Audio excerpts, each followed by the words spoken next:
সম্মানিত উপস্থিতি, আমরা আল্লাহ তাআলার একটা নেয়ামত সবাই ভোগ করি, সেটা হলো পানি। এটা এত বড় একটা নেয়ামত। দেখেন, গাছের মাথায় পানি থাকে, কি মজা। নদীতে পানি থাকে, খালে বিলে পুষ্করিণীতে পানি থাকে, কি মজা। এক একটা পানির এক একটা স্বাদ, এক একটা মজা। কিন্তু মানুষ যদি কঠিন পিপাসিত অবস্থায় থাকে, একটা পানি পান করলে তার হৃদয়টা ঠান্ডা হয়ে যায়, সেটা হলো ডিপ টিউবওয়েলের পানি। এত মজা লাগে, এত আরাম লাগে।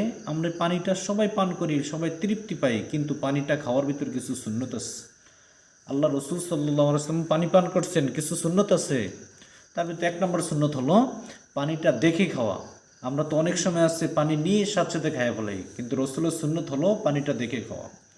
2 নম্বর হলো রসুল সাল্লাল্লাহু আলাইহি ওয়াসাল্লাম বলেন যে যখন তুমি পানিটা খাবা, গরুর মতো না, ছাগলের মতো না, প্রাণীর মতো না, তুমি নিজে মানুষের মতো 3 শ্বাসে পানিটা পান করবা।